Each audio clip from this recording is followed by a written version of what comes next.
నమస్తే. తెల్ల జుట్టు అనే సమస్య చాలా మంది ఇబ్బంది పెడుతుంది. అలాగే గ్రేయింగ్ ఆఫ్ హెయిర్ అని కూడా అంటున్నారు. డాండ్రఫ్ ఇలాంటి సమస్యలుకి ఏం పరిష్కార మార్గాలున్నాయి?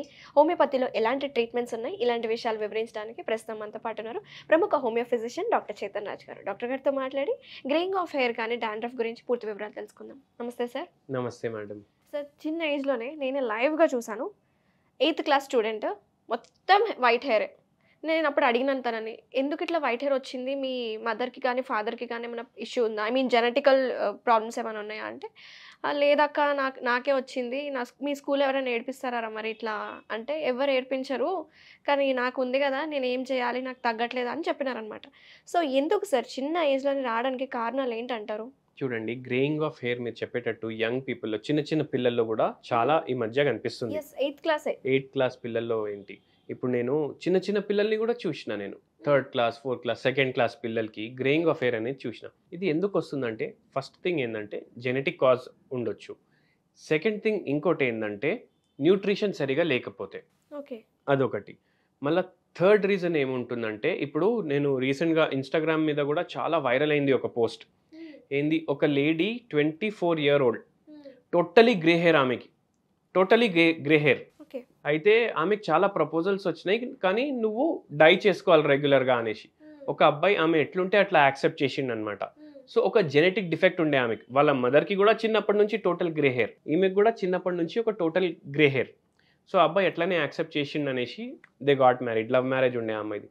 సో అట్లా జెనెటిక్ కూడా ఉండొచ్చు అనమాట. ఇది జనరల్ కాజెస్ అనమాట. ఓకే. జనరల్ కాజెస్ అయితే జెనెటిక్ అనుకుందాం సార్.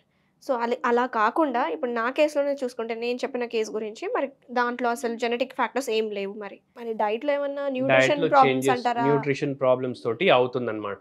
ఓకే. సో అవి రిస్టోర్ చేస్తే అది సెట్ అవుతుంది. సో, ఎలా కరెక్ట్ చేయాలి సార్? డైరెక్ట్ పాయింట్‌కే వచ్చేద్దాం మనం. వీళ్ళకి ఎలాంటి ఫుడ్స్ మనం ఎక్కువ తినిపించాలి? న్యూట్రిషన్‌లో ఇంబాలెన్సెస్ ఉంటే ఎలా కరెక్ట్ చేయాలి మనం? ఎలా కరెక్ట్ చేయాలంటే, చూడండి, hour hair is made up of protein. ఇప్పుడు పేషెంట్స్ నా దగ్గర వచ్చి ఏం చెప్తారు, హెయిర్ ఫాల్కి చాలా పేషెంట్స్ వస్తారు. వాళ్ళు వచ్చి ఏం చెప్తారు, ఏం పెట్టుకోవాలి, బయటికి వెళ్ళి బయట నుంచి ఏం అప్లై చేస్తే హెయిర్ ఫాల్ ఆగిపోతుందని అడుగుతారు. బయట నుంచి ఏం అప్లై చేస్తే గ్రేయింగ్ ఆగిపోతుందని అడుగుతారు. కానీ మనం ఏం అర్థం చేసుకోవాలంటే, గ్రే హెయిర్ ఏదైతే వస్తుంది అది రూట్ నుంచి వస్తుంది కదా, అవును. హెయిర్ ఫాలికల్ నుంచి వస్తుంది. సో ఆ ఫాలికల్ని మనం స్టిమ్యులేట్ చేయాలి బ్లాక్ హెయిర్ ప్రొడ్యూస్ చేసేటట్టు. సో దానికి గుడ్ ప్రోటీన్ రిచ్ డయట్ తీసుకోవాలి.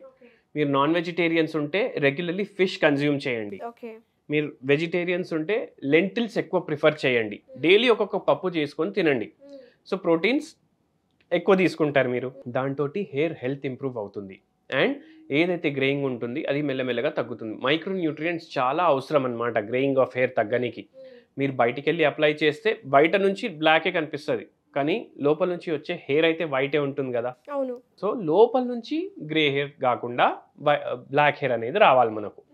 So micro nutrient rich foods, green vegetables, ఫ్రూట్స్లో యాపిల్స్ ఎక్కువ ప్రిఫర్ చేయండి, కస్టర్డ్ యాపిల్ ఎక్కువ ప్రిఫర్ చేయండి, బనానాస్ ఎక్కువ ప్రిఫర్ చేయండి. ఇవి హెయిర్ కలర్ని కూడా నార్మల్ బ్లాక్కి తీసుకొని వస్తాయి. అదే కాకుండా స్ట్రాంగ్ కూడా అవుతుంది దీంతో జుట్టు. ఇవి రెగ్యులర్లీ మీ డైట్స్లో కన్జ్యూమ్ చేయండి. ఇవి కాకుండా మీ హెయిర్ హెల్త్ మంచిగా అవ్వాలి, హెయిర్ ఫాల్ అనేది తక్కువ అవ్వాలంటే మీరు ఒక చట్నీ చెప్తాను, చాలా ఇంట్రెస్టింగ్ ఉంటుంది మీకు వినడానికి. అండ్ దీంతో హెయిర్ ఫాల్ అనేది కూడా తగ్గుతుంది అనమాట. టమాటా అండ్ సొరకాయ కలుపుకొని మీరు పచ్చడి చేసుకోవచ్చు. పచ్చడి చేసుకోవచ్చు. ఇది చేసుకొని మీరు రెగ్యులర్లీ తీసుకోండి. టొమాటోలో చాలా న్యూట్రియంట్స్ ఉంటాయి అండ్ దీంట్లో విటమిన్ బి కూడా ఉంటుంది, విటమిన్ కే కూడా ఉంటుంది. అండ్ ఇది హెయిర్ ఫాల్ అనేది తగ్గిస్తుంది అనమాట. సొరకాయలో ఏమో క్యాలరీస్ అనేది ఉండవు అండ్ దీంట్లో కూడా మైక్రో న్యూట్రియంట్స్ చాలా ఎక్కువ ఉంటాయి. మెగ్నీషియం కానీ, పొటాషియం కానీ, ఫాస్ఫరస్ కానీ. అండ్ ఇవి కూడా హెయిర్ గ్రే ఉంటే దాన్ని బ్లాక్ చేయడానికి హెల్ప్ చేస్తుంది అండ్ ఆల్సో స్ట్రెంగ్త్ కూడా ఇస్తుంది అనమాట. సో ఇది రెగ్యులర్లీ మీ డయట్లో మీరు ఇంక్లూడ్ చేసుకోండి. ప్లస్ ఒక హోమియోపతి మెడిసిన్ కూడా చెప్తాను, దాంతో హెయిర్ ఫాల్ చాలా వరకు తగ్గిపోతుంది అనమాట. సో ఆర్నిక్ అనేసి ఒక హోమియోపతి మెడిసిన్ ఉంటుంది. జనరలీ జాయింట్ పెయిన్స్కి కూడా వాడతారు అండ్ హెయిర్ ఫాల్లో కూడా చాలా బ్రిలియంట్గా పనిచేస్తుంది. నాకు ఒకసారి ఏమైందంటే, ఒక పేషెంట్స్ వస్తారు కదా, గ్రేయింగ్ ఆఫ్ హెయిర్ తోటి మీరు డిస్కస్ చేశారు కదా, గ్రేయింగ్ ఆఫ్ హెయిర్ తోటి ఒక డెంటిస్ట్ వచ్చారనమాట నా దగ్గరికి. నేను ఛాలెంజ్ చేస్తాను మీకు, నేను అన్ని డాక్టర్స్ దగ్గర పోయాను కానీ నాకు ఎవరు గ్రేయింగ్ ఆఫ్ హెయిర్కి రిజల్ట్ ఇవ్వలేదు, మీరు ఒకవేళ ఇస్తే అసలు హ్యాట్స్ ఆఫ్ టు యూ అని అన్నాడు. ఆ పేషెంట్కి నేను ఒక మెడిసిన్ ఇచ్చాను. మన హోమియోపతి అంటే హోలిస్టిక్ సిస్టమ్ ఉంటుంది ట్రీట్మెంట్ది, కాన్స్టిట్యూషనల్ మెడిసిన్స్ ఉంటాయి. సో ఆ పేషెంట్కి ట్రీట్మెంట్ ఇచ్చిన తర్వాత విదిన్ 3 months, అంటే లోపల నుంచి కొత్త హెయిర్ వచ్చేటప్పుడు బ్లాక్ హెయిర్ రావాలి మనకు. 3 months 4 monthsలో టోటల్ హెయిర్ బ్లాక్ అయిపోయింది అనమాట హోమియోపతి మెడిసిన్ తోటి. అండ్ ఆ డాక్టర్కి ఎంత ఇంట్రెస్ట్ వచ్చేసింది హోమియోపతిలో అంటే he started reading about homeopathy అనమాట. అట్లా సో హోమియోపతి మెడిసిన్ తోటి టోటల్ ఆ greying of hair, grey hair ఉండే ఆ డాక్టర్కి, తన ఏజ్ 31 or 32 ఉండే, టోటలీ బ్లాక్ అయిపోయింది ఆయన హెయిర్. ఓకే. సో అంత బ్యూటీ ఉంటుంది. సో ఫాస్ఫరస్ కూడా ఒక మెడిసిన్ ఉంది, అది కూడా రెగ్యులర్లీ మీరు వాడొచ్చు. గ్రేయింగ్ దాంతోపాటు కూడా తగ్గుతుంది. ఆర్నికా తోటి కూడా హెయిర్ ఫాల్ కూడా తగ్గుతుంది, గ్రేయింగ్ కూడా తగ్గుతుంది అనమాట. When coming to dandruff sir, dandruff కూడా చాలామంది స్ప్రెడ్ అవుతుంది. ఇంట్లో ఒకరికి ఉంటే వాళ్ళు సపరేట్ కోమ్స్ వాడుతూ ఉంటారు, కానీ అయినా సరే స్ప్రెడ్ అవుతుంది లిటిల్ బిట్. సో ఈ కంట్రోల్ చేసుకోవాలంటే ఎలా? చుండ్రు తగ్గాలంటే బెస్ట్ థింగ్, వీక్లీ మీరు థ్రైస్ హెయిర్ వాష్ చేసుకోవాలి.